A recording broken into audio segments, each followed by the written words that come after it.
ਅਸੀਂ ਅਗਲੀ ਖਬਰ ਵੀ ਯੂਐਸ ਸਿਟੀਜ਼ਨ ਨੂੰ ਕਿੱਦਾਂ ਇਮੀਗ੍ਰੇਸ਼ਨ ਅਧਿਕਾਰੀਆਂ ਨੇ ਡਿਟੇਨ ਜਿਹੜਾ ਉਹ ਕੀਤਾ ਉਹ ਆ ਰਹੀ ਆ ਇਸ ਟਾਈਮ।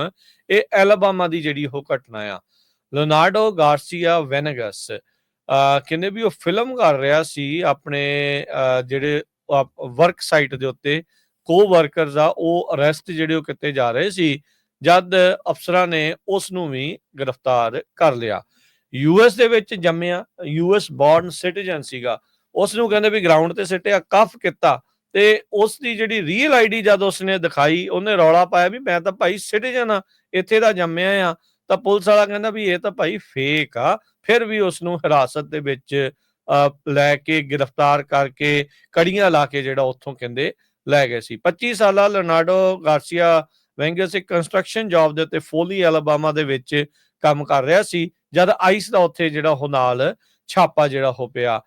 ਫਲੋਰੀਡਾ ਦੇ ਵਿੱਚ ਕਹਿੰਦੇ ਵੀ ਇਸ ਦਾ ਜਨਮ ਹੋਇਆ ਸੀ। ਮੈਕਸੀਕਨ ਮੂਲ ਦੇ ਜਿਹੜੇ ਇਸ ਦੇ ਪੇਰੈਂਟਸ ਆ, ਜਦ ਉਹ ਸਾਰਾ ਕੁਝ ਵਾਪਰਿਆ ਸੀ, ਇਸਨੇ ਆਪਣਾ ਫੋਨ ਕੱਢਿਆ ਤੇ ਉਹ ਗ੍ਰਿਫਤਾਰੀਆਂ ਨੂੰ ਜਿਹੜਾ ਆ ਉਹ ਰਿਕਾਰਡ ਕਰਨਾ ਉਸਨੇ ਸ਼ੁਰੂ ਕਰ ਦਿੱਤਾ ਸੀ। ਟੈਲੋਮਿੰਡੋ ਦੀ ਇੱਕ ਜਿਹੜੀ ਸਪੈਨਿਸ਼ ਲੈਂਗੁਏਜ ਆਊਟਲੈਟ ਆ, ਉਸ ਦੇ ਨਾਲ ਗੱਲਬਾਤ ਕਰਦੇ ਹੋਏ ਜਿਹੜਾ ਉਹ ਕਿਹਾ, ਕਹਿੰਦਾ ਮੈਂ ਆਪਣੀ ਵਾਲਟ ਚੋਂ ਕੱਢ ਕੇ ਆਪਣੀ ਆਈਡੀ ਜਿਹੜੀ ਹੁਣ ਰੀਅਲ ਆਈਡੀ ਆ, ਜਿਹੜੀ ਕਿ ਫੈਡਰਲ ਸਟੈਂਡਰਡ ਸਿਕਿਉਰਿਟੀ ਸਟੈਂਡਰਡਸ ਦੇ ਨਾਲ ਬਣੀ ਹੋਈ ਆ, ਕੰਪਲਾਈ ਕਰਦੀ ਆ, ਸਟੇਟ ਦੇ ਦੁਆਰਾ ਇਸ਼ੂ ਕੀਤੀ ਜਾਂਦੀ ਆ। ਡਰਾਈਵਰ ਲਾਇਸੈਂਸ ਜਿਸ ਦੇ ਉੱਤੇ ਤਾਰਾ ਲੱਗਾ ਹੁੰਦਾ ਆ, ਉਹ ਉਸ ਨੂੰ ਜਿਹੜੀ ਉਹ ਦਿਖਾਈ ਤੇ ਉਸਨੇ ਕਿਹਾ ਵੀ ਇਹ ਨਕਲੀ ਆ, ਇਹ ਫੇਕ ਆ।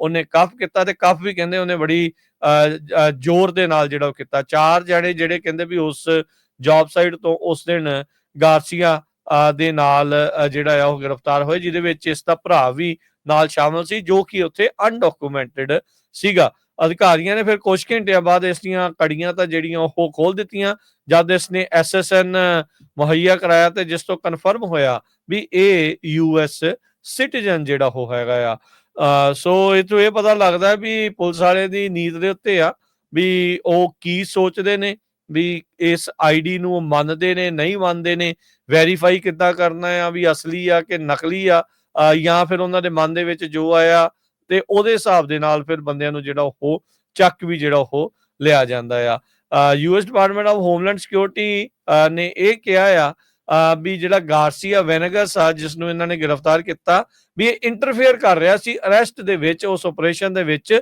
ਤਾਂ ਇਸ ਨੂੰ ਜਿਹੜਾ ਉਹ ਗ੍ਰਿਫਤਾਰ ਜਿਹੜਾ ਉਹ ਕੀਤਾ ਗਿਆ ਆ।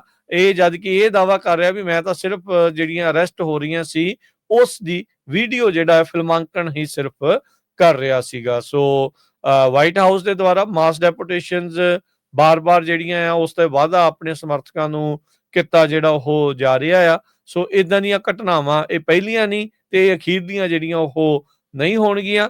ਯੂਐਸ ਸਿਟੀਜ਼ਨ ਨੂੰ ਡਿਪੋਰਟ ਤਾਂ ਉਦਾਂ ਨਹੀਂ ਕੀਤਾ ਜਾ ਸਕਦਾ, ਤੇ ਪਰ ਇਹ ਆ ਵੀ ਅੱਜ ਜੋ ਸਿਚੁਏਸ਼ਨ ਬਣ ਰਹੀ ਆ, ਕੋਈ ਧੱਕੇ ਦੇ ਨਾਲ ਫਸ ਗਿਆ, ਕੋਈ ਉਹਦੇ ਨਾਲ ਪੁੱਛ ਪੜਤਾਲ ਕਰਨ ਵਾਲਾ ਨਾ ਹੋਇਆ, ਕਿਸੇ ਕੋਈ ਡਾਕੂਮੈਂਟ ਨਾ ਹੋਇਆ, ਤਾਂ ਉਹ ਐਵੇਂ ਕੜਿੱਕੀ ਦੇ ਵਿੱਚ ਫਸ ਜਿਹੜਾ ਉਹ ਜ਼ਰੂਰ ਸਕਦਾ ਹੈਗਾ ਆ।